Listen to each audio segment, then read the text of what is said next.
ಶುಭಾಶಯಗಳನ್ನ ಭಾಳ ಅರ್ಲಿ ಆಗಿ ಹೇಳ್ತಾ ಇದ್ದೀನಿ. ಇವತ್ತಿನ ದಿನ ಏನು ನಿನ್ನೆಯಿಂದ ಬಾಳೆಹೊನ್ನೂರಿನಲ್ಲಿ 100 ವರ್ಷಗಳನ್ನು ಕಾಫಿ ಬೆಳೆಗಾರರ ಒಂದು ಬೆಳೆಗೆ ಸಂಬಂಧಪಟ್ಟಂಥ ಸಂಶೋಧನೆಗಳಲ್ಲಿ ಕೆಲವು ವಿಷಯಗಳಲ್ಲಿ ಯಶಸ್ಸು ಕಂಡಿರತಕ್ಕಂಥ ಹಿನ್ನೆಲೆಯಲ್ಲಿ ನಿನ್ನೆಯಿಂದ 3 ದಿನಗಳ ಕಾಲ ಕಾಫಿ ಬೋರ್ಡ್ನಿಂದ ಒಂದು ಕಾರ್ಯಕ್ರಮ ನಡೀತಾ ಇದೆ. ಆ ಕಾರ್ಯಕ್ರಮದಲ್ಲಿ ನನ್ನನ್ನು ಭಾಗವಹಿಸಬೇಕು ಅಂತ ಹೇಳಿ ಕಾಫಿ ಬೋರ್ಡ್ನ ಅಧ್ಯಕ್ಷರು ಮತ್ತು ಅಧಿಕಾರಿಗಳು ದೆಹಲಿಗೆ ಬಂದು ಆಹ್ವಾನ ಏನು ನೀಡಿದರು. ಅದರ ಹಿನ್ನೆಲೆಯಲ್ಲಿ ಕೇವಲ ನಾನು ಒಂದೇ ಸ್ಟ್ರೆಚ್ಚಲ್ಲಿ ಬಾಳೆಹೊನ್ನೂರಿಗೆ ಹೋದರೆ 6-6:30 ಗಂಟೆ ಜರ್ನಿ ಆಗುತ್ತೆ. ಆ ದೃಷ್ಟಿಯಿಂದಲೇ ಇವತ್ತು ಮಾರ್ಗ ಮಧ್ಯದಲ್ಲಿ ನಮ್ಮ ಹಾಸನದ ಮಾಧ್ಯಮದ ಮಿತ್ರಗಳನ್ನು ಭೇಟಿ ಮಾಡಿದಾಗುತ್ತೆ. ನನ್ನ ಬಗ್ಗೆ ಜಿಲ್ಲೆಗೆ ಬಂದಂಥ ಸಂದರ್ಭದಲ್ಲಿ ನೀವು ತೋರಿಸ್ತಕ್ಕಂಥ ಅಭಿಮಾನ ನಾನು ಮೊದಲಿಂದ ನೋಡಿದ್ದೀನಿ. ನನ್ನ ಆತ್ಮೀಯ ಸಂಬಂಧಗಳು ನಿಮ್ಗಳ ಜೊತೆ ಇಲ್ಲದೇ ಇದ್ದರು, ಎಲ್ಲೋ ಒಂದು ಕಡೆ ನಮ್ಮವನು ಅನ್ನೋದು ನಿಮ್ಮೆಲ್ಲರ ಹೃದಯದಲ್ಲಿದೆ ಅಂತಕ್ಕಂಥದ್ದು ನಾನು ಅರಿತುಕೊಂಡಿದ್ದೇನೆ. ಆ ಹಿನ್ನೆಲೆಯಲ್ಲೇ ನಾನು ಚಿಕ್ಕಮಗಳೂರಿಗೆ ಹೋಗ್ತಕ್ಕಂಥ ಸಂದರ್ಭದಲ್ಲಿ ತಮ್ಮನ್ನು ಭೇಟಿ ಮಾಡಬೇಕು ಅಂತ ಹೇಳಿ ಇವತ್ತು ನಿಮ್ಮ ಜೊತೆಲಿದ್ದೇನೆ. ಈಗಾಗಲೇ ನಾನು ಗಮನಿಸಿರ್ತಕ್ಕಂಥದ್ದು ಏನೋ ಗೊತ್ತಿಲ್ಲ, ಹಾಸನ ಜಿಲ್ಲೆಗೂ ಕಾಂಗ್ರೆಸ್ಸು ಲಗ್ಗೆ ಹಾಕೋದಕ್ಕೂ ಇತ್ತೀಚೆಗೆ ಭಾಳ ವೇಗದಲ್ಲಿದ್ದಾರೆ. ಏನೋ ಆ ಸ್ಟೇಜ್ಗಳ ಅಲಂಕಾರಗಳು, ಆ ಸ್ಟೇಜ್ಗಳಲ್ಲಿ ಹಲವಾರು ರೀತಿಯ ಬಾಣ ಬಿರುಸುಗಳ ಕಾರ್ಯಕ್ರಮಗಳು, ಜಿಲ್ಲೆಗೆ ಯಾರೂ ಮಾಡದೇ ಇರತಕ್ಕಂಥ ಅಭಿವೃದ್ಧಿಗೆ ಚಾಲನೆ ಕೊಟ್ಟಿದ್ದೇವೆ. ಸುಮಾರು 70,000 ಕುಟುಂಬಗಳಿಗೆ ಮೊನ್ನೆ ನಡೆದಿರ್ತಕ್ಕಂಥ ಕಾರ್ಯಕ್ರಮದಲ್ಲಿ ಅದನ್ನು ಫಲಾನುಭವಿಗಳನ್ನು ಗುರುತಿಸಿ ಆರ್ಥಿಕ ನೆರವನ್ನು ಕೊಟ್ಟಿದ್ದೇವೆ ಅಂತಕ್ಕಂಥ ಅವ್ರ ಹೇಳಿಕೆಗಳು, ಜಾಹೀರಾತುಗಳನ್ನು ಗಮನಿಸಿದ್ದೇನೆ. ನನಗೆ ಇತ್ತೀಚೆಗೆ ಹಾಸನ ಒಂದು ಭಾಗ, ರಾಜ್ಯದಲ್ಲಿ ಏನು ನಡೀತಾ ಇದೆ, ನಾನಿದು ಯಾವುದೋ ಕುರ್ಚಿ ಇಡ್ಲಿ ವಡೆ ತಿಂದಿದ್ದು, ನಾಟಿ ಕೋಳಿ ಸಾರು ತಿಂದಿದ್ದು ಮಾತಾಡಲ್ಲ. ಅದು ಅವ್ರ ಪಕ್ಷದ ಅವ್ರಿಗೆ ಏನು ಬೇಕೋ ಅವ್ರು ಕೂತ್ಕೊಂಡು ಮಾತಾಡ್ಕೊಂಡವ್ರೆ. ಇಡ್ಲಿ ವಡೆನೂ ತಿಂದವ್ರೆ, ನಾಟಿ ಕೋಳಿನೂ ತಿಂದವ್ರೆ, ಅದು ಅವ್ರಿಗೆ ಸೇರಿದ್ದು. ಅದು ನನಗೆ ಮಹತ್ವ ಇಲ್ಲ. ಆಮೇಲೆ ಕಾಂಗ್ರೆಸ್ನ ಕುರ್ಚಿ ಯಾರು ಅಲಂಕರಿಸ್ತಾರೆ ಈ ರಾಜ್ಯದ ಮುಖ್ಯಮಂತ್ರಿ, ಅದು ನನಗೆ ಅವಶ್ಯಕತೆ ಇಲ್ಲ. ಈಗಾಗಲೇ ಜನ 136 138 ಸ್ಥಾನ ಕೊಟ್ಟು 140 ಗಡಿನೂ ದಾಟಿದ್ದಾರೆ. ಈಗಾಗಲೇ ಇನ್ನೊಂದು 3 ತಿಂಗಳು 4 ತಿಂಗಳು ಹೋದರೆ 3 ವರ್ಷ ಕಂಪ್ಲೀಟ್ ಆಗುತ್ತೆ. ಸಾವಿರಾರು ಬಾರಿ ಅವರ ವೈಫಲ್ಯಗಳನ್ನು ಮುಚ್ಕೊಳ್ಳಿಕ್ಕೆ ಕೇಂದ್ರ ಸರ್ಕಾರ ಅಂತಾರೆ. ಕೇಂದ್ರ ಸರ್ಕಾರದ ಮನವೊಲಿಸ್ತಕ್ಕಂಥದ್ದಕ್ಕೆ ನಿಮ್ಮಗಳ ಎಫರ್ಟ್ ಏನಿದೆ, ರಾಜ್ಯ ಸರ್ಕಾರದ ಮಂತ್ರಿಗಳದು, ಮುಖ್ಯಮಂತ್ರಿದು? ಒಂದು, ಉತ್ತರ ಕರ್ನಾಟಕದಲ್ಲಿ ಧಾರಾಕಾರವಾದ ಪ್ರವಾಹ. ಬಹುಶಃ ಇವತ್ತೊಂದು ಪತ್ರಿಕೆಯಲ್ಲಿ 1.5 ಪೇಜ್ ಆರ್ಟಿಕಲ್ ಇದೆ. ಡಿಸಾಸ್ಟರ್ ಮ್ಯಾನೇಜ್ಮೆಂಟ್ನಲ್ಲಿ ರಾಜ್ಯ ಸರ್ಕಾರದ ವೈಫಲ್ಯಗಳು ಎಷ್ಟರ ಮಟ್ಟಿಗೆ ಇದೆ ಅಂತಕ್ಕಂಥ ವಿಷಯವನ್ನು ಫ್ರಂಟ್ ಪೇಜಿಂದ 2ನೇ ಪೇಜ್ಗೂ ತಗೊಂಡೋಗಿದ್ದಾರೆ ಒಂದು ಪತ್ರಿಕೆಯಲ್ಲಿ. ಇನ್ನೊಂದು ಪತ್ರಿಕೆಯಲ್ಲಿ ಬೆಂಗಳೂರು ನಗರದ ಬಗ್ಗೆ ನಮ್ಮ ಲೇಬರ್ ಮಿನಿಸ್ಟ್ರು ನಿನ್ನೆ ಯಾವುದೊಂದು ಕಾರ್ಯಕ್ರಮದಲ್ಲಿ ಭಾಗವಹಿಸಿದ್ದಾರೆ. ಬೆಂಗಳೂರು ಡೆವಲಪ್ಮೆಂಟು ಮುಂದೆ ಯಾವ ಕೆಟ್ಟ ದಾರಿಗೆ ಹೋಗುತ್ತೆ ಅಂತಕ್ಕಂಥದ್ದು ಒಂದು ದೊಡ್ಡ ಆರ್ಟಿಕಲ್ಲೇ ಇದೆ ಟೈಮ್ಸ್ ಆಫ್ ಇಂಡಿಯಾದಲ್ಲಿ. ಅಲ್ಲೊಂದು ಡೆಕ್ಕನ್ ಹ್ಯಾಂಡಲ್ ಡಿಸಾಸ್ಟರ್ ಮ್ಯಾನೇಜ್ಮೆಂಟ್ದು ಒಂದು ರಿಪೋರ್ಟ್ ಕೊಟ್ಟಿದ್ದಾರೆ. ನಾನೆಲ್ಲ ಸುದೀರ್ಘವಾಗಿ ಈಗ ನಿಮ್ಮ ಮುಂದೆ ಹೇಳಲಿಕ್ಕೆ ಹೋಗೋಣ. ಜೇವರ್ಗಿ, ಯಾದಗಿರಿ, ಕೊಪ್ಪಳ, ಬಾಗಲಕೋಟೆ, ಬೆಳಗಾವಿ ಈ ಎಲ್ಲ ಜಿಲ್ಲೆಗಳಲ್ಲಿ ರೈತ ಮುಂಗಾರಿನ ಹಂತದಲ್ಲಿ ಬೆಳೆದಂಥ ಬೆಳೆ ಸರ್ವನಾಶ ಆಗುತ್ತೆ ಮಳೆಯ ಅನಾಹುತಗಳಲ್ಲಿ. ಆ ಸರ್ವನಾಶ ಆದಾಗ ತಕ್ಷಣಕ್ಕೆ ರಾಜ್ಯ ಸರ್ಕಾರದ ಮಂತ್ರಿಗಳು ಯಾರು ಭೇಟಿ ಕೊಟ್ಟಿದ್ದು ನಾನು ನೋಡಲಿಲ್ಲ. ಬಹುಶಃ ಜನತಾದಳ ಕಲಬುರಗಿಯ ಜೇವರ್ಗಿ ಜಿಲ್ಲೆಗೆ, ಬಾಗಲಕೋಟೆಗೆ ಮೊದಲು ಭೇಟಿ ಕೊಟ್ಟು ಜನಗಳಿಗೆ ಸಾಂತ್ವನ ಹೇಳಿ APMC ಮಂಡಿಗಳಿಗೆ ಹೋಗಿ ಅಲ್ಲೂ ಸಹ ಚರ್ಚೆ ಮಾಡಿ ಒಂದು ನೈತಿಕ ಸ್ಥೈರ್ಯ ತುಂಬಲಿಕ್ಕೆ ಪ್ರಯತ್ನ ಪಟ್ಟಿದ್ದೇವೆ. ಅದು ಆ ಡ್ಯಾಮೇಜ್ಗಳಾದಾಗ ತೊಗರಿ ಬೆಳೆದರು ರೈತರು, ತೊಗರಿ ಕೇಂದ್ರ ಮಾಡಲಿಲ್ಲ, ಖರೀದಿ ಕೇಂದ್ರ. ಕೇಂದ್ರ ಸರ್ಕಾರ MSP ದರ ನಿಗದಿ ಮಾಡಿ ಅವರು ಆದೇಶ ಮಾಡಬೇಕು ಕೊಂಡ್ಕೊಳ್ಳೋಕ್ಕೆ. ಇನ್ನು ಮೆಕ್ಕೆಜೋಳ ಇಡೀ ರಾಜ್ಯದಲ್ಲಿ ಈ ಬಾರಿ ಬಂಪರ್ ಕ್ರಾಪ್ ಬಂತು.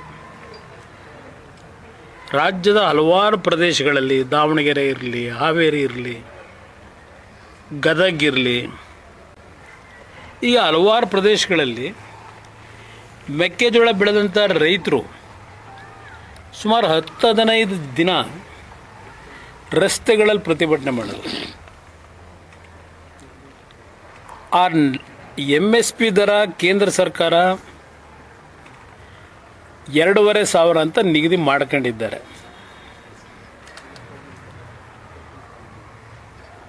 ತೊಗರಿಗೂ ಒಂದು ಬೆಲೆ ನಿಗದಿ ಮಾಡಿದ್ದಾರೆ MSPದು. ಇವತ್ತು ಕೇಂದ್ರ ಮತ್ತು ರಾಜ್ಯ ಸರ್ಕಾರದ ನಡುವೆ ಇರ್ತಕ್ಕಂಥ ಇಂಥ ಸಂದರ್ಭದಲ್ಲಿ ಜವಾಬ್ದಾರಿ ರಾಜ್ಯ ಸರ್ಕಾರ MSP ದರ ಏನು ನಿಗದಿ ಮಾಡಿರ್ತಾರೆ ಆ ದರದಲ್ಲಿ ಕೊಂಡ್ಕೋಬೇಕು. ಅದು ನೀವು 50 kg ಕೊಂಡ್ಕೋತಿರೋ, 20 kg ತಗೋತಿರೋ, ಇಲ್ಲ ಅದೆಂಥದ್ದು ನಿಮ್ಮ ಶೀತದಿಂದ ಅದ್ರ ಕ್ವಾಲಿಟಿ ಟೆಸ್ಟ್ ಮಾಡಬೇಕು ಅಂತಿರೋ, ಅದೆಲ್ಲ ಮೊದಲಿಂದು ಈ ಮೊನ್ನೆ ಆಗಿರೋದಲ್ಲ, ಅದು ಮೊದಲಿಂದು ಮಾಡಿಬಿಟ್ಟಿದ್ದಾರೆ ಆ ಸಿಸ್ಟಮ್ಗಳನ್ನ. ನಾನು ಕೆಲವು ಸತ್ಯಾಂಶಗಳನ್ನು ಹೇಳಲಿಕ್ಕಾಗಲ್ಲ ನನಗಾಗಿರತಕ್ಕಂಥ ಅನುಭವಗಳ ಮೇಲೆ. 2006-07 ಮುಖ್ಯಮಂತ್ರಿ ಇದ್ದೆ. ನಾನು ಇದೆಲ್ಲವನ್ನು ಎದುರಿಸಿದ್ದೇನೆ. 2018 ಈ ಪ್ರವಾಹ, ಈ ಅತಿವೃಷ್ಟಿಗಳನ್ನು ಅವತ್ತೂ ಎದುರಿಸಿದ್ದೇನೆ. ಇಲ್ಲಿ ಜೇವರ್ಗಿದೆ ನೋಡಿ, ಇಲ್ಲಿ ಬರೀತಾರೆ 236 ಜನ ಸತ್ತಿದ್ದಾರೆ. ಈ ಬಾರಿ ರಾಜ್ಯದಲ್ಲಿ ಈ ಸರ್ಕಾರ ಬಂದ ಮೇಲೆ ಕಳೆದ 2.5 ವರ್ಷದಲ್ಲಿ 2,800ಕ್ಕೂ ಹೆಚ್ಚಿನ ರೈತರ ಆತ್ಮಹತ್ಯೆಯಾಗಿದೆ. ಸಿದ್ದರಾಮಯ್ಯನವರೇ, ಕೆಲವು ನೆನ್ನೆ ಬೈರೇಗೌಡರು ಹೇಳ್ತಾರೆ, ಕೃಷ್ಣ ಬೈರೇಗೌಡರು ರೈತರಿಗೆ ಪರಿಹಾರ 1,000 ಕೋಟಿ ಕೊಡ್ತಾರಂತೆ, ಇನ್ಫ್ರಾಸ್ಟ್ರಕ್ಚರ್ಗೆ 300 ಕೋಟಿ ಕೊಡ್ತಾರಂತೆ. ಅವರೇ ಅಂದಾಜು ಮಾಡ್ಕೊಂಡಿದ್ದಾರೆ ಸರ್ಕಾರದಲ್ಲಿ.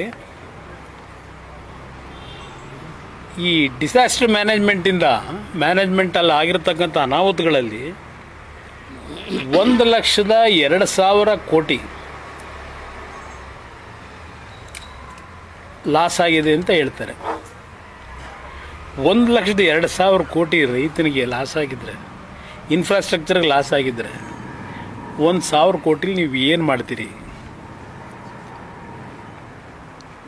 ವೇದಿಕೆ ಮೇಲೆ ಬರೀ ಪೊಳ್ಳಿ ಹೇಳಿಕೆ ಕೊಟ್ಕೊಂಡು ಎಷ್ಟು ದಿನ ಕಾಲ ಕಳೀತೀರಿ? ದಿನ ಗೊತ್ತಿಲ್ಲ ಅನ್ನೋದ್ರ ಮಾಹಿತಿ ತಗೊಳಕ್ಕೆ ಪ್ರಯತ್ನ ಪಡ್ತಾ ಇದ್ದೀನಿ. ಮಾರ್ಚ್ ಏಪ್ರಿಲ್ ತಿಂಗಳಿನಲ್ಲಿ 5,000 ಕೋಟಿ ಗೃಹಲಕ್ಷ್ಮಿ ಹಣನೇ ಕೊಟ್ಟಿಲ್ಲ ಅಂತ ನಡೀತು ಚರ್ಚೆ.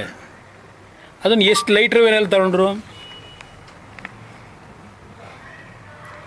ಮಹಿಳಾ ಮತ್ತು ಮಕ್ಕಳ ಕಲ್ಯಾಣ ಸಚಿವರು ಸದನಕ್ಕೆ ಮಾಹಿತಿಯನ್ನು ತಪ್ಪು ದಾರಿ ಕೊಟ್ಟು ಎದುರಾಡಿದರು. ಯಾರನ್ನಾದರೂ ಒಬ್ಬ ಅಧಿಕಾರಿನ ಇಲ್ಲಿವರೆಗೆ ಸಸ್ಪೆಂಡ್ ಮಾಡಿದ್ದೀರಾ? ಇಲ್ಲ ಆ ಅಮ್ಮನ ರಾಜೀನಾಮೆ ತಗೊಂಡ್ರ? 5,000 ಕೋಟಿ ಸಣ್ಣ ಅಮೌಂಟ್ ಅಲ್ಲ. ಸಿದ್ದರಾಮಯ್ಯನವರೇ ಹೇಳ್ತಾರೆ ಸ್ವಲ್ಪ ಮಾಹಿತಿ ಕೊರತೆಯಿಂದ ಹಾಗಾಗಿದೆ. ಅವರೇ ಹೇಳಿಕೆ ಕೊಟ್ಟವರು ವಿಧಾನಸಭೆಯಲ್ಲಿ.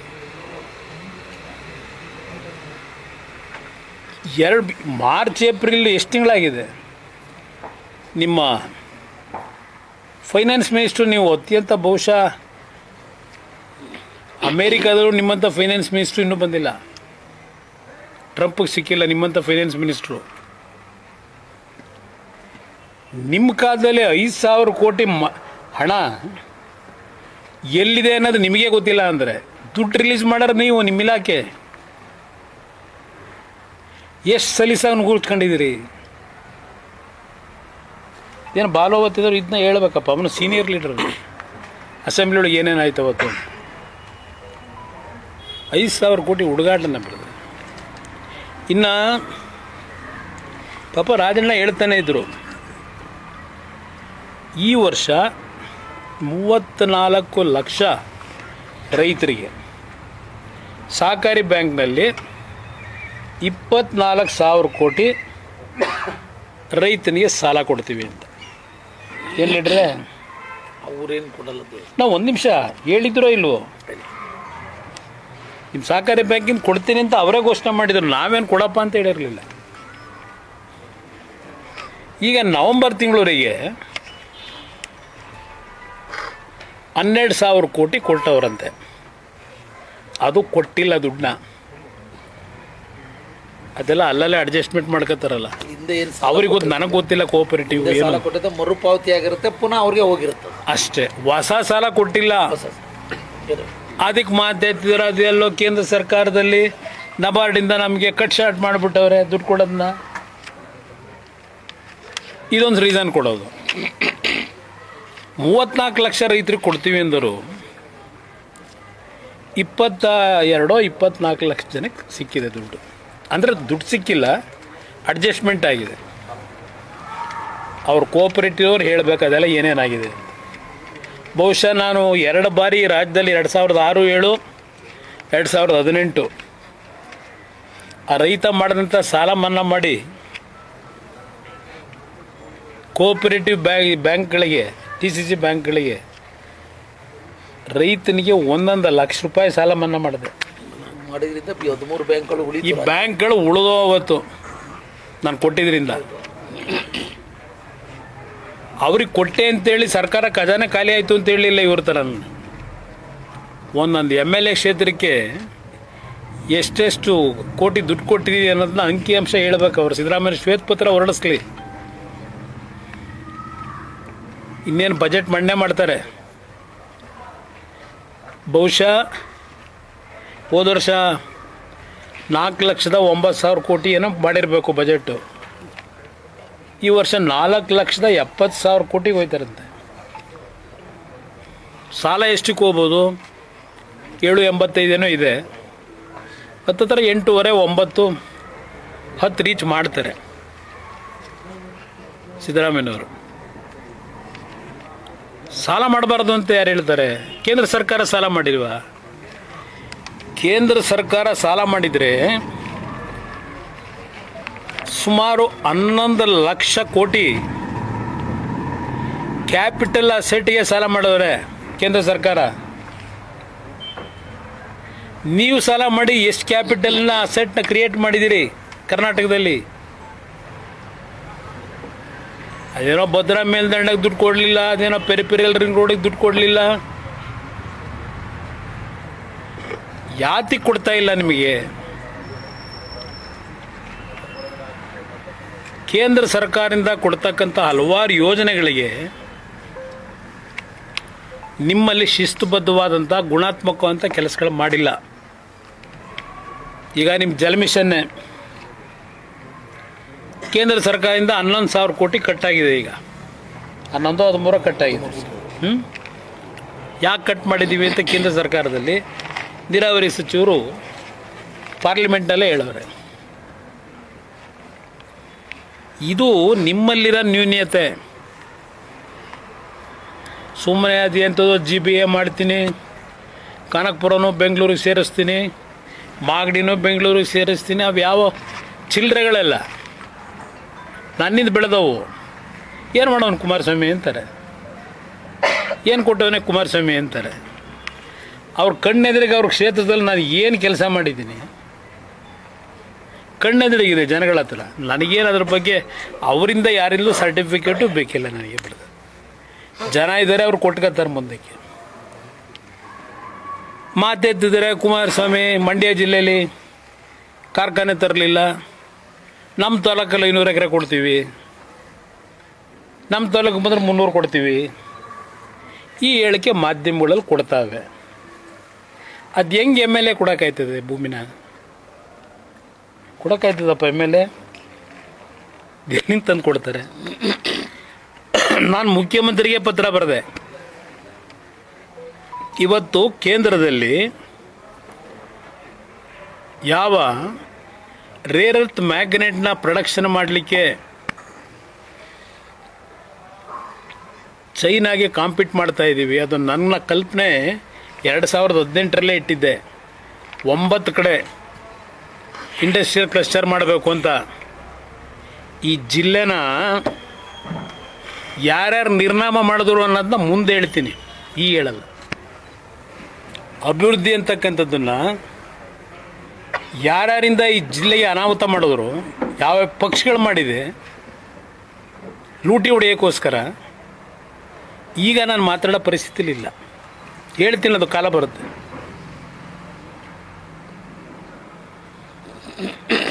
ಇಲ್ಲಿಗೆ ನಾನು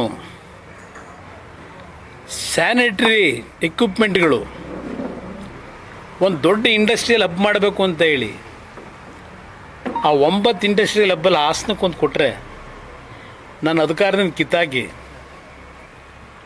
ಇಲ್ಲಿ ಫೀಸಿಬಿಲಿಟಿ ಇಲ್ಲ ಅಂತ ಹೇಳಿ ಹಾಸನದಲ್ಲಿ ಅಲ್ಲೆಲ್ಲ ಬೇರೆ ಜಿಲ್ಲೆಗೆ ತಗೊಂಡೋಗ್ತಾರೆ. ತಗೊಂಡೋಗ್ಲಿ, ನನ್ನದೇನು ಅಬ್ಜೆಕ್ಷನ್ ಇಲ್ಲ. ಈ ಜಿಲ್ಲೆ ಜನ ಏನು ಅನ್ಯಾಯ ಮಾಡೋರೆ? ಏನು ಅನ್ಯಾಯ ಮಾಡೋದು ಈ ಜಿಲ್ಲೆ ಜನ? ನಿಮಗೂ ಓಟ್ ಹಾಕಿಲ್ವಾ? ಇದು ನನಗೆ ನೋವು. ಇವತ್ತು ಏರ್ಪೋರ್ಟು ಬಹುಶಃ ರಾಜ್ಯದಲ್ಲಿ ಬೆಂಗಳೂರು ನಗರ ಹೊರತುಪಡಿಸಿ ಒಂದು ಜಿಲ್ಲಾ ಕೇಂದ್ರದಲ್ಲಿ ಏರ್ಪೋರ್ಟ್ ಆಗಬೇಕಾಗಿದ್ದು ಮೊದಲನೇದು ಹಾಸನದಲ್ಲಿ. ಏನೋ ದೇವೇಗೌಡರ ಒಂದು ದೊಡ್ಡ ವಿಷನ್ ಇಟ್ಟಿದ್ರು. ಆ ಸಂದರ್ಭದಲ್ಲಿ ಗುಲಾಮ್ ನಬಿ ಆಜಾದ್ ಬಹುಶಃ ಸಿವಿಲ್ ಏವಿಯೇಷನ್ ಮಿನಿಸ್ಟರ್ ಇದ್ದರು. ಅವ್ರಿಗೆ ಕನ್ವಿನ್ಸ್ ಮಾಡಿ ಬಹುಶಃ ಅವತ್ತು ಬೂನಹಳ್ಳಿ ಮತ್ತು ಹಲವಾರು ಹಳ್ಳಿಗಳು ರೈತರ ಜೊತೆ ಕೂತು ಪಂಚಾಯಿತಿ ಮಾಡಿ ದೇವೇಗೌಡರ ಮೇಲಿದ್ದಂಥ ಅಭಿಮಾನದಲ್ಲಿ ಆ ರೈತರು ಆ ಕಾಲದಲ್ಲಿ ಭೂಮಿ ಕೊಡಲಿಕ್ಕೂ ತಯಾರಾದರು. ಆ ಹಳ್ಳಿ ಜನ ದೊಡ್ಡವ್ರಿಗಿದ್ದಿದ್ದು ಪ್ಯಾಸೆಂಜರ್ದು ಏರ್ಕ್ರಾಫ್ಟ್ ಮಾಡಬೇಕು ಅಂತ ಅಲ್ಲ, ನನ್ನ ರೈತ ಬೆಳೀತಂಗಂಥ ಬೆಳೆ ಏನಿದೆ ಆ ಬೆಳೆಯ ಒಂದು ಸಮಸ್ಯೆಗಳನ್ನು ಏನು ಎದುರಿಸ್ತಾ ಇದ್ದಾರೆ, ಆ ಸಮಸ್ಯೆಗಳಿಗೆ ರೈತನಿಗೆ ತಿಳುವಳಿಕೆ ಮೂಡಿಸಿ ಅವನು ಬೆಳೀತಕ್ಕಂಥ ಬೆಳೆ ವಿದೇಶಗಳಿಗೆ ಏರ್ ಕಾರ್ಗೋದಲ್ಲಿ ಕಳಿಸ್ಬೇಕು ಅನ್ನೋದು ದೇವೇಗೌಡರ ಉದ್ದೇಶ. ನನ್ನ ರೈತರನ್ನ ಆರ್ಥಿಕವಾಗಿ ಮೇಲೆ ತರಬೇಕು ಅಂತ. ಏನು ಮಾಡ್ತೀರಿ ಅವರಿಗೆ? ನಂತರ ಅವರು 65 ವರ್ಷದ ರಾಜಕೀಯ ಜೀವನದಲ್ಲಿ ಅನುಭವಿಸಿದ ಅಧಿಕಾರ ಅಂತೇಳಿ 4 ವರ್ಷ 5 ವರ್ಷ ಅನುಭವಿಸೋರಷ್ಟೇ. ಅದನ್ನೂ ನಡೆಯೋಕೆ ನಡೆಸೋಕೆ ಬಿಡಲಿಲ್ಲ ಆ ದಿನಗಳಲ್ಲಿ. ಇದು ನಡೆದಿರತಕ್ಕಂಥದ್ದು. ಈಗ ಎಲ್ಲ ರೀತಿಯಲ್ಲಿ ರೆಕಮೆಂಡೇಷನ್ನು ಕೈಗಾರಿಕಾ ಇನ್ಫ್ರಾಸ್ಟ್ರಕ್ಚರ್ ಡೆವಲಪ್ಮೆಂಟ್ ಬೋರ್ಡಿಂದ KADBಗೆ ಸುಮಾರು 143 ಕೋಟಿ ಹಣ ಯಾವ್ಯಾವ ಬಾಬ್ತಿಗೆ ಬೇಕಿದೆ ತಕ್ಷಣ ರಿಲೀಸ್ ಆದರೆ ಸಂಪೂರ್ಣಗೊಳಿಸ್ಬೋದು ಅಂತೇಳಿ ಡೀಟೇಲ್ ಮಾಹಿತಿನೂ ಕೊಟ್ಟಿದ್ದಾರೆ. ನಾನು ಬೆಳಗ್ಗೆ ಜಾರ್ಜ್ ಅವ್ರಿಗೆ ಮಾತನಾಡಿದೆ. ಒಂದು ಇದರ ವೈರ್ ಹೋಗಿದೆಯಲ್ಲ ಎಕ್ಸ್ಟ್ರಾ ನಮ್ಮ ಹೈಟೆನ್ಷನ್ ವೈರು, ದಯವಿಟ್ಟು ಇಮ್ಮಿಡಿಯೇಟಾಗಿ ನೀವು ಹೇಳಿ ವಾರದಲ್ಲಿ ಕೆಲಸ ಶುರು ಮಾಡಿಸಿ ಅಂತ ಮನವಿ ಮಾಡಿದ್ದೀನಿ.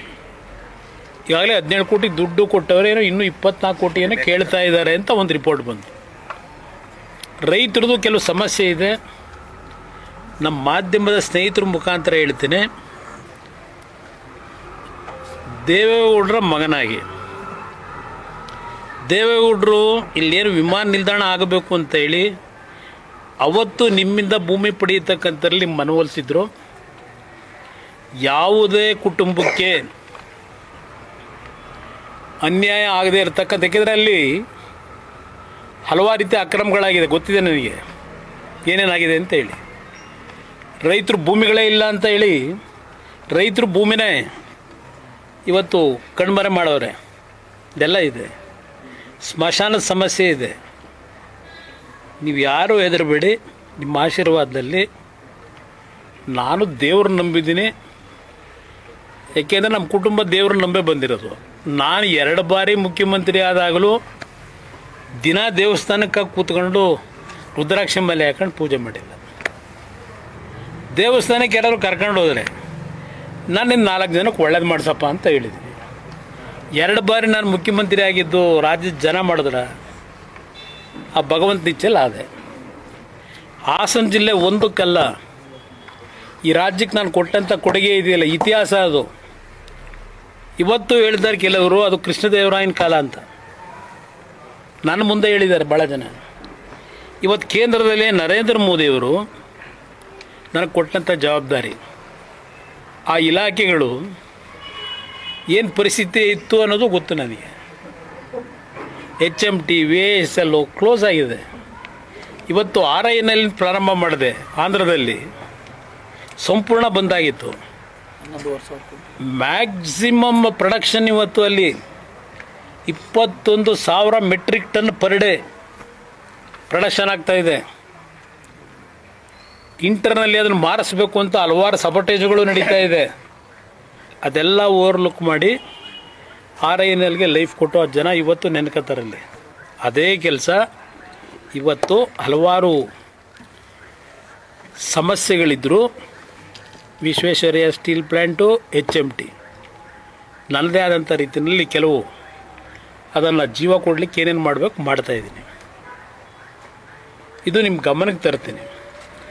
ನನ್ನ ಇಲಾಖೆ ಬಗ್ಗೆ ಪಾಪ ನಮ್ಮ ಕಾಂಗ್ರೆಸ್ ನಾಯಕರುಗಳು ಹೇಳ್ತಾರೆ, ಮಂಡ್ಯಗೆ ಕಾರ್ಖಾನೆ ತರಲಿಲ್ಲ, ಆಸ್ತಕ್ಕೊಂದು ಕಾರ್ಖಾನೆ ತರ್ಬೋದಾಗಿತ್ತು, ಇನ್ನೂ ತಂದಿಲ್ಲ.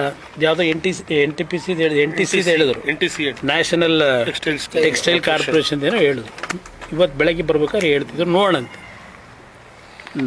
ನನಗೆ ಇರ್ತಕ್ಕಂಥ ಲಿಮಿಟೇಷನ್ನಲ್ಲಿ ರಾಜ್ಯ ಸರ್ಕಾರವು ನನಗೆ ಕೋಆಪ್ರೇಷನ್ ಕೊಡದೇ ಇದ್ದರೆ, ಭೂಮಿ ಕೊಡಬೇಕಾದ್ರೆ ಅವರು, ನೀರು ಕೊಡಬೇಕಾದ್ರೆ ಅವರು, HMTಗೆ ಕೊಡಲಿಲ್ಲ, ಎಲೆಕ್ಟ್ರಿಸಿಟಿ ಕೊಡಬೇಕಾದ್ರೆ ಅವರು, ಇದು ಯಾವುದನ್ನು ಅವ್ರು ಮಾಡಿದೆ. ಅವ್ರು ಮೊನ್ನೆ ಉತ್ತರ ಕೊಟ್ಟವ್ರೆ MB ಪಾಟೀಲ್ರು. ಹಲವಾರು ಕಡೆ ನಾವು ಮಾಡೋಕ್ಕೆ ಹೋದೋ ಮಾಡೋಕ್ಕೆ ಜನ ಬಿಟ್ಟಿಲ್ಲ, ಭೂಮಿ ಇಲ್ಲ ಅಂತೇಳಿ ಮೊನ್ನೆ ಅಸೆಂಬ್ಲಿಯಲ್ಲಿ. ಇಲ್ಲಿ ಕೆಲವು MLAಗಳು ಕುಮಾರಸ್ವಾಮಿ ಹೂ ಮುಡ್ಸೋಕೆ ಕೊಟ್ಟವನೇ ಮಂಡ್ಯದವರಿಗೆ, ನಾವು 300 ಎಕರೆ ಕೊಡ್ತೀವಿ, 500 ಎಕರೆ ಕೊಡ್ತೀವಿ, ಬರಲಿ ಅಂತ. ಈ ಕೂವಕದ ಮಾತುಗಳು ನಿಲ್ಲಿಸಿ ಇವತ್ತೇನು 7,290 ಕೋಟಿ ವೆಚ್ಚದಲ್ಲಿ ಮ್ಯಾಗ್ನೆಟಿಕ್ ಪ್ರೊಡಕ್ಷನ್ ಶುರು ಮಾಡ್ತಾ ಇದ್ದೀವಿ. 5 ಕಂಪ್ನಿಗಳಿಗೆ ಅವಾರ್ಡ್ ಮಾಡ್ತಿದ್ದೀವಿ. ಆ 5 ಕಂಪ್ನಿಯಲ್ಲಿ 2 ಕಂಪ್ನಿನಾದರೂ ಕನ್ವಿನ್ಸ್ ಮಾಡಿ ದಯವಿಟ್ಟು ಕರ್ನಾಟಕ ಸರ್ಕಾರ ಏನಾದರೂ ಮಾಡ್ಕೊಳ್ಳಿ, ನಾನು ನಿಮಗೆ ಬೆಂಬಲವಾಗಿರ್ತೇನೆ, ಇಲ್ಲಿ ಬನ್ನಿ ಯೂನಿಟ್ ಹಾಕಿ ಅಂತ ಹೇಳಿ ಪ್ರಾಮಾಣಿಕವಾಗಿ ಪ್ರಯತ್ನ ಮಾಡಬೇಕು ಅಂತ ತೀರ್ಮಾನ ಮಾಡಿದ್ದೀನಿ. ಇದು ನಾಡಿನ ಜನತೆಗೆ ನಾನು ತಿಳಿಸ್ಲಿಕ್ಕೆ ಬಯಸ್ತೇನೆ. ಸರ್ ಈಗ ಸಮಿತಿ ಮೀಟಿಂಗ್ ಮಾಡೋದು ಖಾಸಗಿ ಹೋಟ್ಲಲ್ಲಿ ಸಮನ್ವಯ ಸಮಿತಿ ಮೀಟಿಂಗ್ ಮಾಡೋಲ್ಲ ಸರ್. ನೀವೇನೇನು ಹೇಳ್ಬೇಕು ಅಂತ ರೀಚ್ ಆಗ್ಯಾರ ಸರ್ ವಿರೋಧ ಪಕ್ಷಗಳು? ವಿಧಾನಸಭೆ ಕಲಾಪದಲ್ಲಿ ಸ್ವಲ್ಪ ಕೆಲವರು ನಾನ್ ಸ್ಪೀಡ್ ಆಗಬೇಕು ನಾನು ವಿಷಯ ತೆಗಿಬೇಕು ಅಂತೇಳಿ ಸ್ವಲ್ಪ ಜನರಲ್ಲಿ ಕೆಲವು ಇಂಡಿವಿಜುವಲಿ ಮಾಡ್ಕೊಂಡವ್ರೆ. ಬಟ್ ಸಮನ್ವಯತೆಯಿಂದ ಹೋಗಿ ಅಂತ ಹೇಳಿದ್ವಿ, ಒಟ್ಟಾರೆ ಹೋಗಿದ್ದಾರೆ. ಕೆಲವು ಸಣ್ಣ ಪುಟ್ಟ ಸನ್ನಿವೇಶಗಳಲ್ಲಿ ಸ್ವಲ್ಪ ವ್ಯತ್ಯಾಸಗಳು ಮಾಡ್ಕೊಂಡವ್ರು, ನಾನು ಇಲ್ಲ ಅಂತ ಹೇಳಲ್ಲ. ಟಾರ್ಗೆಟ್ ರೀಚ್ ಆಯ್ತಾ ಅಂತ ನೀವೇನು ಸಲಹೆ ಸೂಚನೆ ಕೊಟ್ಟು ಅದು ರೀಚ್ ನಿಮಗೆ ತೃಪ್ತಿ ಇದೆ? ಅದು ನೀವು ಹೇಳಬೇಕು, ಮಾಧ್ಯಮ ಸ್ನೇಹಿತರು. ನಿಮ್ಮ ಅಭಿಪ್ರಾಯ ಹೇಳ್ತಾ ಮಾಧ್ಯಮ ಸ್ನೇಹಿತರು ಹೇಳಬೇಕು. ನೀವು ಹೇಳ್ಬೇಕು ಸರ್, ನಮಗೆ ಸಮಾಧಾನ ಇಲ್ಲ, ನಿಮಗೆ ಸಮಾಧಾನ ಆಯ್ತಾ ಅಂತ. ಇದು ಅದು ನೀವೇ ಹೇಳ್ತಾ ಇದ್ದೀರಲ್ಲ. ಸರಿಗೆ ಹೇಳ್ತಾ ಇದ್ರೆ ಸರ್, ಈಗ ರಾಜ್ಯದಲ್ಲಿ ಕೃಷಿ ಕ್ಷೇತ್ರ ಅವನತಿಗೆ ಕುಂಠಿತ ಆಗೋದಕ್ಕೆ ನೇರವಾಗಿ ಕೇಂದ್ರ ಸರ್ಕಾರನೇ ಕಾರಣ ಅಂತ ನಿನ್ನೆ ಇನ್ನು ಬೆಳಗಾವಿ ಯಾವ ರೀತಿ ಕಾರಣ? ಅದೇನೆ ಈಗ ಕೃಷಿ ಬೆಲೆಗಳದ್ದು ಫಿಕ್ಸೇಷನ್ ಇರ್ಬೋದು, ನೀವು ಹೇಳಿದ್ರಲ್ಲ ಇವಾಗ ಎಲ್ಲವೂ ಕೂಡ ಫುಲ್ ಕಂಪ್ಲೀಟ್ ನಿರ್ಲಕ್ಷ್ಯ ಆಗೋದಕ್ಕೆ ಅದೇ ಕಾರಣ ಅಂತ. MSP ದರ ಆಯಾ ವರ್ಷದಲ್ಲಿ ನರೇಂದ್ರ ಮೋದಿಯವರ ಸರ್ಕಾರದಲ್ಲಿ ಕ್ಯಾಬಿನೆಟ್ನಲ್ಲಿ ದರ ನಿಗದಿ ಮಾಡಿ ತೀರ್ಮಾನಗಳು ಮಾಡಿದ್ದಾರೆ. ಈಗ ಈ ಉದಾಹರಣೆಗೆ ಇವತ್ತು ನಾನು ಪತ್ರಿಕೆಯಲ್ಲಿ ನೋಡ್ತಿದ್ದೆ, 2700 2800 ಭತ್ತದ ಪ್ರೈಸು MSP ನಿಗದಿ ಮಾಡವ್ರೆ. ಇವತ್ತಲ್ಲಿ ಖರೀದಿ ಕೇಂದ್ರಕ್ಕೆ ತಗೊಂಡೋಗಾರೇ ಇಲ್ಲ, ಹೊರಗಡೆ ಮಾರ್ಕೆಟಲ್ಲಿ 3000ಕ್ಕೆ ಹೋಯ್ತಾ ಇದೆ. ನಾನು ಯಾಕಿದ್ದು ಹೇಳ್ತಾ ಇದ್ದೀನಿ ಅಂದರೆ, ನಾನು 2006-07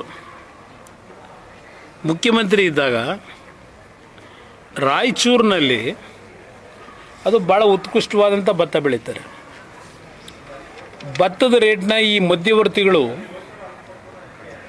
ಡೌನ್ ಮಾಡಿದ್ರು. ನಾನು ಅಲ್ಲೇ ತಕ್ಷಣ ಹೇಳಿದೆ ಅಧಿಕಾರಿಗಳಿಗೆ, ನಾಳೆ ಖರೀದಿ ಕೇಂದ್ರ ಓಪನ್ ಮಾಡಿ ಅಂತ. 2006 ಹೇಳ್ತಾ ಇದ್ದೀನಿ. ಅವರು ಖರೀದಿ ಕೇಂದ್ರ ಓಪನ್ ಮಾಡಿದ ತಕ್ಷಣ ಆ ಭತ್ತದ ಬೆಲೆನೇ ರೈಸ್ ಆಗೋಯ್ತು. ನನಗಾದ ಅನುಭವ ನಿಮ್ಮ ಗಮನಕ್ಕೆ ತರೋದು. ಈ ಸರ್ಕಾರಕ್ಕೆ ಹೇಳ್ತೀನಿ, ಮೊನ್ನೆ ಇಲ್ಲಿ ಹಾಸನದಲ್ಲಿ ಏನಾಯಿತು, ಮೆಕ್ಕೆಜೋಳದ ಕತೆ ಏನೋ 34 ಲಕ್ಷ ಮೆಟ್ರಿಕ್ ಟನ್ನು ಏನೋ ಖರೀದಿ ಮಾಡಬೇಕು ಮಾಡಿ, ರೈತರ ಅರ್ಧ ಮಾರ್ಕೆಂಡೇ ಇದ್ರಲ್ಲ. ಒಂದು ನಿಮಿಷ ಇರೋಣ.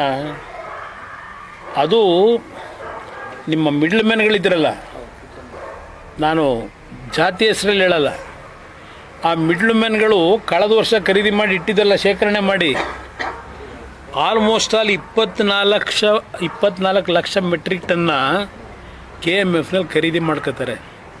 ಯಾಕೆಂದರೆ ಅದರಲ್ಲಿ ದುಡ್ಡು ಸಿಗ್ತಲ್ಲ ಇವರಿಗೆ, ಟೆಂಡರ್ ಕರೆದು. ನಾನು 2006-07 ಬರ್ತೇನೆ, ಈ ರೇವಣ್ಣಂಗೆ ಹೇಳಿದೆ, ಅವ್ನು ಬಂದ ನನ್ನ ಹತ್ರ, ರೈತರನ್ನ ಉಳಿಸ್ಬೇಕು ಅಂದರೆ ನಮ್ಮ KMFಗೆ ಮೆಕ್ಕೆಜೋಳ ಖರೀದಿ ಮಾಡೋದಕ್ಕೆ ನೇರವಾಗಿ ಸರ್ಕಾರ ತೀರ್ಮಾನ ಕೊಡಿ, ನಮಗೆ ಸ್ವಲ್ಪ ಅಡ್ವಾನ್ಸ್ ದುಡ್ಡು ಕೊಡಿ ಅಂತ ಮಾಡಿಕೊಟ್ಟೆ. ಅವನು KMFನ ಅಧ್ಯಕ್ಷನೂ ಇದ್ದ. ಅವನ ತಲೆ ಒಳಗೆ ನಾನೇನೋ ಪರ್ಮನೆಂಟಾಗಿ KMF ಅಧ್ಯಕ್ಷ ಇರ್ತೀನಿ ಅಂತ ಅವನು ತಿಳ್ಕೊಂಡಿದ್ದ. ನನ್ನ ಅಭಿಪ್ರಾಯದಲ್ಲಿ ಇದೆಯಲ್ಲ ಈಗ ಫೀಡ್ಬ್ಯಾಕ್ ಫ್ಯಾಕ್ಟ್ರಿ, ಆ ಜಾಗ ಕೊಟ್ಟನು ನಾನು ಮುಖ್ಯಮಂತ್ರಿಯಾಗಿ, ಕಟ್ಟೋದಕ್ಕೆ ದುಡ್ಡು ಕೊಟ್ಟನು ನಾನು. ಇವನು ಪುಣ್ಯಾತ್ಮ ಆಮೇಲೆ KMFಗೆ ಅದನ್ನೆಲ್ಲ ಆಸ್ತಿ ಟ್ರಾನ್ಸ್ಫರ್ ಮಾಡಿದ. ಈಗ ಅದರ ಪೆಟ್ಟು ರೈತರಿಗೆ ಬಿದ್ದಿದೆ. ಇದು ನಡೀತಿರೋದು. ಏನು ಬಂದು ಅಣ್ಣ ತಮ್ಮ ಹಾಸನ ಜಿಲ್ಲೆ ಬಂಗಾರ ತಂದಾಕ್ತಾಯಿದ್ದೀವಿ ಅಂತ ಹೇಳ್ತಾರಲ್ಲ, ಇದೇ ಬಂಗಾರ ತಂದಾಕಿರೋದು ಅವರು. ಇದು ನಡೀತಿದೆ. ಇದು ಕೇಂದ್ರ ಸರ್ಕಾರ ಈ ಯೋಜನೆಗಳನ್ನ ಮೊದಲಿಂದ ಇರೋದು. ಈಗ NREGA ತೆಗೆದು ಅಲ್ಲ ಸರ್ ಬ್ರದರ್, ಒಂದು ನಿಮಿಷ, ನೋಟ್ ಮೇಲಿರೋ ಬೇಕಾದ್ರೆ ಗಾಂಧಿ ಚಿತ್ರನ ತೆಗೆದು ಬಿಡ್ಲಿ ಅಂತ ಮೊನ್ನೆ KPCC ಅಧ್ಯಕ್ಷರು DCM ಹೇಳ್ತಾರೆ ಸರ್. ಅವರು ಒಂದು ರೀತಿಯಲ್ಲಿ ಕೇಂದ್ರ ಸರ್ಕಾರಕ್ಕೆ ಈ ಅದೇನು ಹೇಳ್ತಾರೆ ಅದಕ್ಕೆ ಆ ಪದಬಳಕೆ ಮಾಡಿ ಅವ್ರನ್ನ ದಾರಿ ತಪ್ಪಿಸೋಕ್ಕೋ ಮತ್ತೊಂದಕ್ಕೋ ಮಾಡ್ತಿರ್ಬೋದು. ನಾನು ಒಂದು ನಾಡಿನ ಜನತೆಗೆ ಮನವಿ ಮಾಡೋದು, ನನಗೆ ಎಲ್ಲ ರೀತಿಯ ಅನುಭವಗಳಾಗಿದೆ, ಯಾರ ಬಗ್ಗೆ ಟೀಕೆ ಮಾಡಲ್ಲ. ನನಗೆ 5ನೇ ಬಾರಿ ಭಗವಂತ ಈ ಲೈಫ್ ಕೊಟ್ಟಿರೋದು. ಒಂದು ಕೊನೆ ಅವಕಾಶ ಈ ರಾಜ್ಯದಲ್ಲಿ. ನಾನು ಏನು ತಪ್ಪು ಮಾಡಿದ್ದೀನಿ ಮಾಡಿಲ್ವೋ ಅನ್ನೋದು ಯೋಚನೆ ಮಾಡಿ ರಾಜ್ಯ ಜನ ಒಂದು ಅವಕಾಶ ಕೊಡಲಿ. ನಿಮ್ಮ ಮಾಧ್ಯಮ ಸ್ನೇಹಿತರ ಮುಖಾಂತರ ಹೇಳ್ತೀನಿ, ನನಗೆ ಯಾವ ಕೇಂದ್ರ ಸರ್ಕಾರ ಯಾವ ಸರ್ಕಾರಗಳ ಆರ್ಥಿಕ ನೆರವು ಬೇಕಿಲ್ಲ. ಕರ್ನಾಟಕ ರಾಜ್ಯದ ಜನ ಈ ಸರ್ಕಾರನ ಖಜಾನೆ ಖಾಲಿ ಮಾಡಲ್ಲ, ನಾವುಗಳು ಖಾಲಿ ಮಾಡ್ತಾಯಿದ್ವಿ ಸ್ವೇಚ್ಛಾಚಾರವಾಗಿ. ನೀವು ಏನು ಕೆಲಸ ಬೇಕಾದ್ರೂ ಮಾಡ್ಬೋದು, ಅದರ ಅನುಭವ ನನಗಿದೆ. 2 ಬಾರಿ ಚಿಕ್ಕ ಅವಧಿನ ಮಂತ್ರಿಯಾಗಿ ಮುಖ್ಯಮಂತ್ರಿಯಾಗಿ ನಾನು ಕಳೆದ ಬಾರಿ ಹೇಳಿದೆ ಜನಕ್ಕೆ 5 ಕಾರ್ಯಕ್ರಮ, ಅವರು 5 ಕಾರ್ಯಕ್ರಮ ಘೋಷಣೆ ಮಾಡಿದ್ರು 2,000 ರೂಪಾಯಿ ಅಂತ. ನಾನು ನಿಮ್ಮ ಕುಟುಂಬಗಳನ್ನ ಆರ್ಥಿಕವಾಗಿ ಮೇಲೆ ತತ್ತೀನಿರಪ್ಪ, ಭಿಕ್ಷೆ ಬೇಡಬೇಡಿ ಕೊಡ ಮಟ್ಟಿಗೆ ತಂದು ಕೊಡ್ತೀನಿರಪ್ಪ, ಒಂದು ಓಟ್ ಹಾಕಿ ಅಂತ. ಜನ ಅರ್ಥ ಮಾಡ್ಕೊಳ್ಳಿಲ್ಲ. ನನ್ನ ರೈತರಿಗೆ ಈಗಲೂ ಹೇಳ್ತೀನಿ, ಉತ್ತರ ಕರ್ನಾಟಕದ ರೈತರಿಗೂ ಜಾತಿ ಬಿಡಿ. ಪಾಪ ಇವತ್ತಿನ ಬರಗೂರು ರಾಮಚಂದ್ರಪ್ಪನವ್ರು ಹೇಳೋರು ಜಾತಿ ಬಿಡಬೇಕಂತೆ. ಜಾತಿ ಬಿಟ್ಟು ಹೊರಗೆ ಬಂದಿಲ್ಲ ಇವ್ರು ಯಾರೂ. ಜಾತಿ ಬಿಡಬೇಕು ಅಂತಾರಲ್ಲ, ಎಲ್ಲೋ ಭಾಷಣ ಮಾಡ್ತಾರೆ, ಎಲ್ಲ ನೋಡಿದ್ದೀನಿ ನಾನು. ನನ್ನ ರೈತನಿಗೆ ಪಂಚಾಯಿತಿ ಮಟ್ಟದಲ್ಲಿ ನಿಮ್ಮ ನರೇಗಾದ ಹೇಳಿದ್ರಿ, ನರೇಗಾ ಕಾರ್ಯಕ್ರಮಕ್ಕೆ ಇಲ್ಲಿವರೆಗೆ ಆ ಕಾರ್ಯಕ್ರಮ ಜಾರಿಗೆ ಬಂದ ಮೇಲೆ ಎಷ್ಟು ಲಕ್ಷ ಕೋಟಿ ಖರ್ಚು ಮಾಡಿದಿರಿ? ನರೇಗಾದಲ್ಲಿ ಎಷ್ಟು ಲಕ್ಷ ಕೋಟಿ? ರೈತನ ನಾವು 2,000 ಕೊಡ್ತೀವಿ, ರೈತನ ಗೊಬ್ಬರ ತಗೊಳ್ಳೋಕ್ಕೆ 3 ಕಂತಲ್ಲೋ ಏನೋ ಕೊಡ್ತೀವಿ, 2,000 4 ತಿಂಗಳು ಒಂದು ಬಾರಿ. ಎಷ್ಟು ಅದರಿಂದ ಉಪಯೋಗ ಇದೆ? ಅದು ಎಷ್ಟು ಲಕ್ಷ ಕೋಟಿ ದುಡ್ಡು ಕೊಟ್ಟಿದ್ದೀವಿ ಅದರಲ್ಲಿ? ಅದೇ ದುಡ್ಡುಗಳಲ್ಲಿ ಪ್ರತಿ ಗ್ರಾಮ ಪಂಚಾಯತಿ ಮಟ್ಟದಲ್ಲಿ ಗೋಡನ್ಗಳು, ಕೋಲ್ಡ್ ಸ್ಟೋರೇಜು, ರೈತನಿಗೆ ಅವನ ಏರಿಯಾದಲ್ಲಿ ಅವತ್ತಿನ ವರ್ಷದಲ್ಲಿ ಏನು ಮಳೆ ಬೀಳ್ಬೋದು ಪ್ರಮಾಣ, ನೀನು ಯಾವ ಕ್ರಾಪ್ ಹಾಕಿದ್ರೆ ನೀನು ಉಳಿತೀಯ, ನೀನು ಬೆಳೆದಿದ್ದಕ್ಕೆ ಸರ್ಕಾರ ನಾನು ಗ್ಯಾರಂಟಿ ಕೊಡ್ತೀನಿ, ಸಾಲ ಮಾಡಬೇಡ, 75% ನೀನು ಬೆಳೆದು ತಗೊಂಬಂದ್ರೆ ಗೋಡನ್ಗೆ ಅಲ್ಲಿ ಪಂಚಾಯತಿ ಹೆಡ್ ಕ್ವಾರ್ಟರ್ಸ್ಗೆ 75% ದುಡ್ಡು ಅಡ್ವಾನ್ಸ್ ಕೊಡ್ತೀನಿ ಸರ್ಕಾರದಿಂದ. ನೀನು ಅದನ್ನು ಯಾವಾಗ ಬೆಲೆ ರೈಸ್ ಆಗುತ್ತೆ ಮಾರಾಟ ಮಾಡಿ ದುಡ್ಡು ಕಟ್ಟು, ಬಡ್ಡಿ ಹಾಕಲ್ಲ ನಿನಗೆ. ನನ್ನ ಸ್ಕೀಮ್ಗಳೇ ಬೇರೆ. ಇದಕ್ಕೆ ನರೇಗಾ ಆಯ್ತಪ್ಪ, ಮಹಾತ್ಮ ಗಾಂಧಿ ಹೆಸರಿಟ್ಟಿದ್ರು ಅವರು, ಏನೋ ಚರ್ಚೆ ನಡೀತಿದೆ. ಆ ಮಹಾತ್ಮ ಗಾಂಧಿ ಹೆಸರಿನಲ್ಲೂ ಯಾವ್ಯಾವ ಥರ ಲೂಟಿ ಮಾಡಿದ್ದೀರಿ? ಕರ್ನಾಟಕದಲ್ಲೇ ತಗೊಳ್ಳಿ ಲೆಕ್ಕ, ಯಾವ್ಯಾವ ಥರ ಲೂಟಿ ಮಾಡಿದ್ದೀರಿ? ಇದನ್ನು ಈ ಥರ ಹಣ ಸೋರಿಕೆ ಆಗುತ್ತಲ್ಲ, ಇದನ್ನು ನಿಲ್ಲಿಸಿ ಪರ್ಮನೆಂಟು ಇನ್ಫ್ರಾಸ್ಟ್ರಕ್ಚರ್ ಕೊಡಿ ರೈತನಿಗೆ, ಉಳ್ಕತ್ತಾನೆ ರೈತ. ಜಿಲ್ಲೆ ಕುಂಠಿತ ಆಗಿದ್ದೆ ಕುಮಾರಸ್ವಾಮಿ ಅವರಿಂದ. ಅವರಿಗೆ 3 ಯೋಜನೆಗಳು ಬರ್ತಿತ್ತು, ಅದನ್ನು ಯಾವ ಯೋಜನೆ? ನೀರಾವರಿ ಯೋಜನೆಗಳು ಕೂಡ ಈಗ ಬರ್ತಾ ಇದೆಯಲ್ಲ ಎತ್ತಿನೊಳೆಯಿಂದ. ಎತ್ತಿನೊಳೆ ಎಲ್ಲಿಗೆ ಬಂದಿದೆ ಸರ್? ಅದೇ ವಿಚಾರವಾಗಿ ನಾಳೆ ಕೇಂದ್ರಕ್ಕೆ ಹೋಗಿ ಅಯ್ಯೋ ಹೋಗಿ ಈಗ ಮೇಕೆದಾಟು ಅಲ್ಲಿಂದಲೇ ಶಿಪ್ಪಲ್ ತಗೊಂಬತ್ತವ್ರ ನೀರನ್ನ. ಬ್ರದರ್, ಮೇಕೆದಾಟು ನೀರನ್ನ ನಾಳೆ ಮೀಟಿಂಗ್ ಮಾಡಿ ಭಾಳ ಮಹತ್ತರವಾದ ಸಭೆ ಮಾಡಿ ಆ ಶಿಪ್ಪಲ್ಲೇ ತಗೊಂಬತ್ತವ್ರು ಮೇಕೆದಾಟನ್ನ. ಎತ್ತಿನೊಡೆದು ಕೊಡ್ತೀವಿ ಅಂತ ಹೇಳಿದ್ರು ಸರ್ ಕೋಲಾರ. ಯಾವಾಗ? ನಾಳೆ ಒಂದು ಮೀಟಿಂಗ್ ಮಾಡಿ ಅವ್ರು ಕೊಡಲ್ಲ ಅಂದ್ರೆ ನಾವು ಸುಮ್ಮನಿರಲ್ಲ ಅಂತ ಹೇಳಿದ್ರು ಸರ್. ಯಾರು ಕೊಡಲ್ಲ ಅಂದರೆ? ಕೇಂದ್ರ ಸರ್ಕಾರ ಸಹಕರಿಸ್ತಿಲ್ಲ ಅಂತ. ಕೇಂದ್ರ ಸರ್ಕಾರ ಯಾಕೆ ಕೊಡ್ತಾರೆ? ಅಲ್ಲಿ ಅನುಮತಿ ರಾಜ್ಯ ಸರ್ಕಾರ ಜವಾಬ್ದಾರಿ, ಕೇಂದ್ರ ಸರ್ಕಾರ ಏನು ಮಾಡ್ತಾರೆ? ಪರಿಸರ ಇಲಾಖೆ ಅನುಮತಿ ಕೊಟ್ಟು ಪರಿಸರ ಇಲಾಖೆ ಅವ್ರ ಜವಾಬ್ದಾರಿನಿದೆ, ಅವ್ರ ಕೆಲಸ ನಿರ್ವಹಿಸ್ತಾರೆ. ಪರಿಸರ ಇಲಾಖೆನ ಕನ್ವಿನ್ಸ್ ಮಾಡಬೇಕಾದ್ರೂ ರಾಜ್ಯ ಸರ್ಕಾರ. ನೀವು ಕನ್ವಿನ್ಸ್ ಮಾಡಿದೆ, ನೀವು ಇಷ್ಟ ಬಂದಂಗೆ ಮಾಡ್ಕೊಂಡು ಕೊಡಿ ಅಂದ್ರೆ ಕೊಡ್ತಾರಾ? ಅಲ್ಲೂ ವ್ಯಾಪಾರ ನಡ್ಸೋಕೆ ಹೋದರೆ ಅದು ಹೇಳಲ್ವಾ? ಮೊನ್ನೆ ಪ್ರೈಮ್ ಮಿನಿಸ್ಟ್ರಿಗೆ ಎದುರಿಲ್ಲ, ನಾನು ಹೋಮ್ ಮಿನಿಸ್ಟ್ರಿಗೆ ಎದುರಿಲ್ಲ, ಇವನು ಯಾವನೋ ಒಬ್ಬ ಡೀಲ್ ಮಾಡೋಕ್ಕೆ ಬರ್ತಾನಂತೆ, ಇವನಿಗೆ ಎದುರ್ತೀನಿ ನಾನು. ಯಾಕೆ ಚಂದ ಇವನೇನು ಒಬ್ಬ ಮುಖ್ಯಮಂತ್ರಿ ಉಪಮುಖ್ಯಮಂತ್ರಿ ಈ ಪದ ಬಳಕೆ ಮಾಡೋಕ್ಕೆ?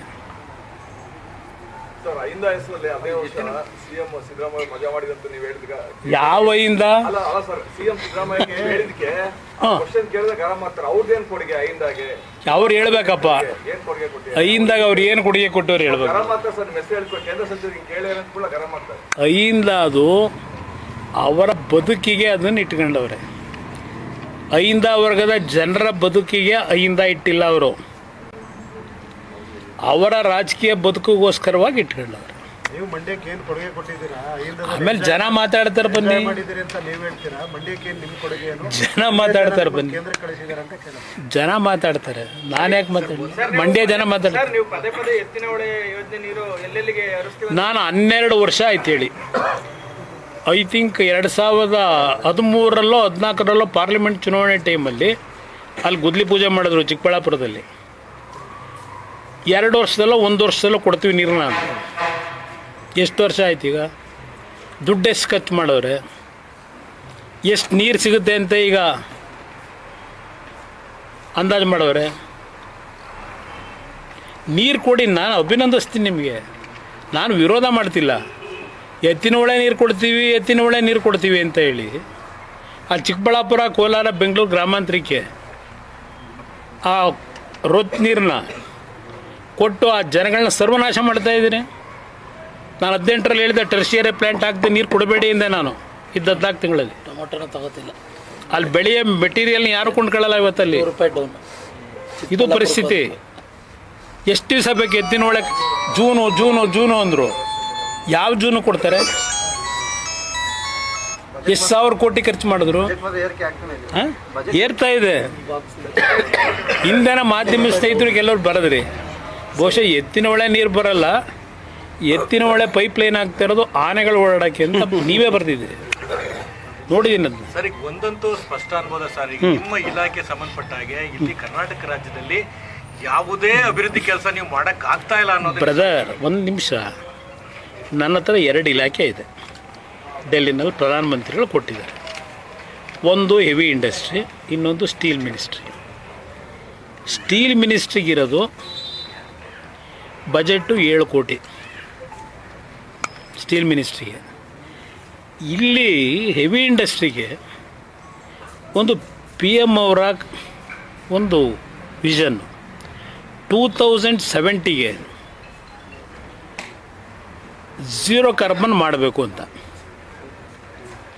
ಅದಕ್ಕೆ ಫೇಮ್ 1 ಮಾಡಿದ್ರು, ಫೇಮ್ 2 ಮಾಡಿದ್ರು, ಈಗ PME ಡ್ರೈವ್ ಅಂತ ಹೇಳಿ 3ನೇ ಸ್ಟೇಜಿಗೆ ತಂದರು. ಅದಕ್ಕೆ 10,900 ಕೋಟಿ ಕೊಟ್ಟಿದ್ದಾರೆ. ಅದರಲ್ಲಿ 14,000 ಎಲೆಕ್ಟ್ರಿಕ್ ಬಸ್ಸಸ್ಗಳನ್ನು ಖರೀದಿ ಮಾಡ್ತಾಯಿದ್ವಿ. 14,000 ಎಲೆಕ್ಟ್ರಿಕ್ ಬಸ್ಸಸ್ನಲ್ಲಿ 4,500 ಕರ್ನಾಟಕಕ್ಕೆ ಕೊಡ್ತಾಯಿದ್ದೀನಿ. 4,500 ಬಸ್ಸು. ತೆಲಂಗಾಣ ಕೊಡ್ತಿರೋದು 2,200, ಅಹಮದಾಬಾದಿಗೆ ಕೊಡ್ತಿರೋ 1,000, ಡೆಲ್ಲಿ ಕೊಡ್ತಿರೋದು 2,800. ಕರ್ನಾಟಕಕ್ಕೆ 4,000 ಬಸ್ ಕೊಡ್ತಾಯಿದ್ದೀನಿ, ಎಲೆಕ್ಟ್ರಿಕ್ ಬಸ್. ಇದೊಂದು ಭಾಗ ಇರಲಿ.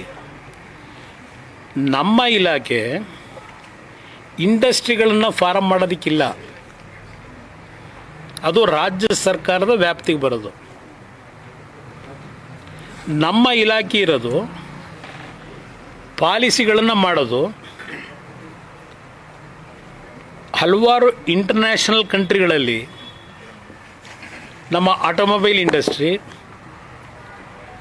ಆಟೋಮೊಬೈಲ್ನ ಕಾಂಪೊನೆಂಟ್ಗಳು ತಯಾರು ಮಾಡೋದು, ಅಂಥವ್ರಿಗೆ PLI ಸ್ಕೀಮ್ನಲ್ಲಿ ನಾವು ದುಡ್ಡು ಕೊಡ್ತೀವಿ. ಅದು ನಮ್ಮ ಇಲಾಖೆ ಜವಾಬ್ದಾರಿ. ನಾವು ಕರೆದ್ಬಿಟ್ಟು ಇಂಥ ಕಡೆ ಕಾರ್ಖಾನೆ ಹಾಕು ಅಂತ ಹೇಳೋಕ್ಕಾಗಲ್ಲ. ಆಗಲೇ ಅವೆಲ್ಲ ಕಾರ್ಖಾನೆಗಳು ಸೆಟಪ್ ಆಗೋಗ್ಬಿಟ್ಟವೆ ನಾನು ಮಂತ್ರಿ ಆಗೋದಕ್ಕಿಂತ ಮುಂಚೆ. ಅದು ಅರ್ಥ ಮಾಡ್ಕೊಳ್ಳಿದ್ರೆ ನಾನೇನು ಮಾಡಲಿ? ಇದು ಇರೋ ವಾಸ್ತವಾಂಶ. ಇಲ್ಲಿ ಈಗ ನನ್ನ ಒಂದು ಎಫರ್ಟು, ಪ್ರಧಾನಮಂತ್ರಿಗಳೊಂದು ಆಶೀರ್ವಾದದಲ್ಲಿ ಈ ರೇರ್ ಅರ್ತ್ ಮ್ಯಾಗ್ನೆಟ್ ಇದೆಯಲ್ಲ, ಇದಕ್ಕೆ ಈಗ 7,290 ಕೋಟಿಲಿ PLI ಸ್ಕೀಮ್ಗೆ ಪ್ರಧಾನಮಂತ್ರಿಗಳು ಕ್ಯಾಬಿನೆಟಲ್ಲಿ ತೀರ್ಮಾನ ಕೊಟ್ಟರು. ನಿನಗೆ ಜವಾಬ್ದಾರಿ ಕೊಡ್ತೀನಿ, ಯು ಟೇಕ್ ಕೇರ್ ಅಂತ ಹೇಳಿ 5 ಕಂಪ್ನಿಗಳನ್ನು ಸೆಲೆಕ್ಟ್ ಮಾಡ್ತೀವಿ. L1, L2, L3, L4, L5. ಆ 5 ಕಂಪ್ನಿಗಳಲ್ಲಿ ಏನಾದರೂ ಕನ್ವಿನ್ಸ್ ಮಾಡಿ ರಾಜ್ಯಕ್ಕೊಂದು 2 ಕಾರ್ಖಾನೆ ತರಬೇಕು ಅಂತ ಇದ್ದೀನಿ. ಒಂದು ಭಾಗ VISL ಮುಚ್ಚೋಗಿದೆ. ನಾನು ಕೇಂದ್ರ ಸರ್ಕಾರದಿಂದ ಪ್ರಧಾನಮಂತ್ರಿಗಳಿಗೆ, ಸರ್ ದುಡ್ಡು ಕೊಡಬೇಡಿ ನನಗೆ, ಅದನ್ನು ಓಪನ್ ಮಾಡೋಕ್ಕೆ ಪರ್ಮಿಷನ್ ಕೊಡಿ ಅಂತ ಕೇಳಿದ್ದೀನಿ. ಸುಮಾರು 5,000 ಕೋಟಿನ ಅದಕ್ಕೆ ಯಾವ ರೀತಿ ಹೊಂದಿಸ್ಬೇಕು ಅನ್ನೋದು ಸ್ಟೀಲ್ ಮಿನಿಸ್ಟ್ರಿಲಿ ವರ್ಕೌಟ್ ಮಾಡಿದ್ದೀವಿ. ಇನ್ನೊಂದು ಸೇಲಂನಲ್ಲೂ ಇದೇ ಥರನೇ ಒಂದು ಪ್ಲ್ಯಾಂಟ್ ಇದೆ, ಅದಕ್ಕೂ ಒಂದು ಲೈಫ್ ಕೊಡ್ತಾಯಿದ್ವಿ. ಎಚ್ ಎಮ್ ಟಿನಲ್ಲಿ ಬಹುಶಃ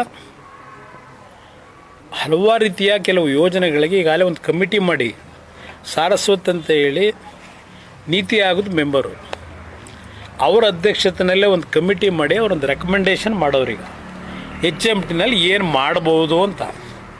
ಎಚ್ ಎಮ್ ಟಿ ಅಂದರೆ ಬೆಂಗಳೂರು ಒಂದೇ ಹಾಕ್ಬಿಡಿ, ಕೇರಳದಲ್ಲಿ ಕಾಲಮಸೂರಿ ಅಂತ ಇದೆ, ಅಲ್ಲೊಂದು ಕಾರ್ಖಾನೆ ಇದೆ. ಹರಿಯಾಣದಲ್ಲಿ ಪಿಂಜೋರ ಅಂತ ಒಂದಿದೆ ವಿಲೇಜು, ಅಲ್ಲೊಂದು ಕಾರ್ಖಾನೆ ಇದೆ. ಹೈದರಾಬಾದಲ್ಲಿ 1300 ಎಕರೆ, ಅಲ್ಲೂ ಎಚ್ ಎಮ್ ಟಿ ಕಾರ್ಖಾನೆ ಇದೆ. ಇವೆಲ್ಲದಕ್ಕೂ ಏನು ಮಾಡಬೇಕು ಅಂತ ಒಂದು ರೋಡ್ ಮ್ಯಾಪ್ ತಯಾರಾಗ್ತಿದೆ. ರಾತ್ರಿ ಮಾಡೋಕ್ಕಾಯ್ತದ? ಇದು ಇರೋದು ಬರುತ್ತೆ. ಈಗ ಒಂದು hypothetical question ಅನ್ಕೋಬಹುದು. ಸರ್, ಈಗ ನಾವು ಮಾತಾಡುವಾಗ ಹೇಳಿದ್ರಿ 5 ಅವಕಾಶವನ್ನ ದೇವರು ಕೊಟ್ಟಿದ್ದಾನೆ ಅಂತ. ಮತ್ತೊಮ್ಮೆ ನೀವು CM ಆಗಬೇಕು ಅನ್ನೋ ಬಯಕೆ ಅದರಲ್ಲಿ ಒಂದು. ನನಗೆ ಯಾವುದೂ ಬಯಕೆ ಇಲ್ಲ ಬ್ರದರ್.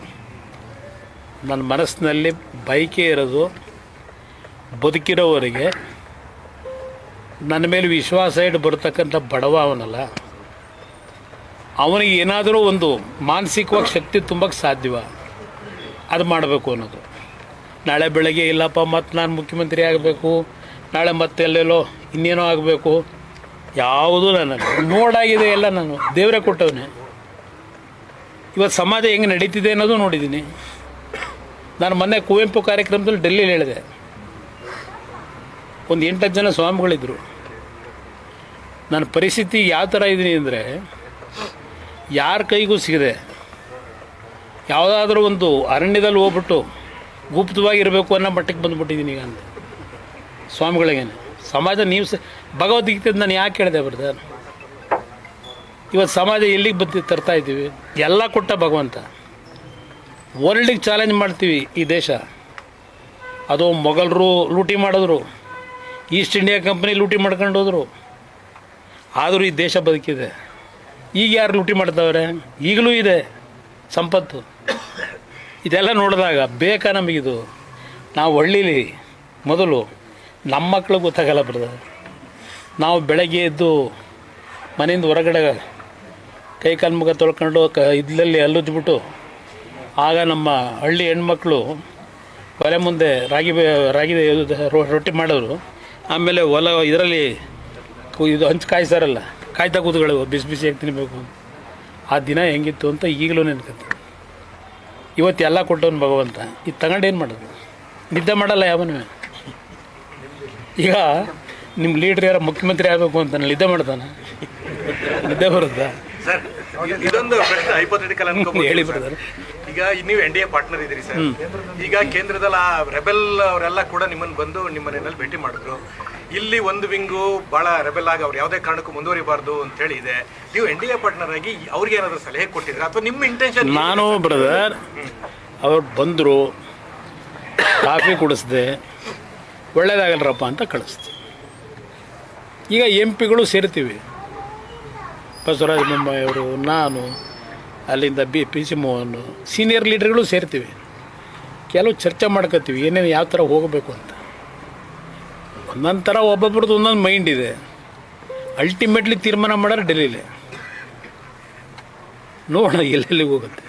ಅದಕ್ಕೆ ಯಾಕೆಂದ್ರೆ ನೀವು ನಾನೇನು ಯಾವುದು ಬ್ರದರ್ ನಿಮ್ಗೆ ಹೇಳಬೇಕು ಅನ್ನೋದ್ರೆ, ನನ್ನಲ್ಲಿ ಯಾವುದೇ ರೀತಿಯಲ್ಲಿ ಸಣ್ಣತನ ಇಲ್ಲ. ಮುಕ್ತವಾದಂಥ ತೀರ್ಮಾನಗಳು ಮಾಡಬೇಕು ಅಂತಲೇ BJP ಜೊತೆ ಸಂಬಂಧ ಬೆಳೆಸಿದ್ದೀನಿ. ಕಾಂಗ್ರೆಸ್ನೂ ನೋಡಾಗಿದೆ.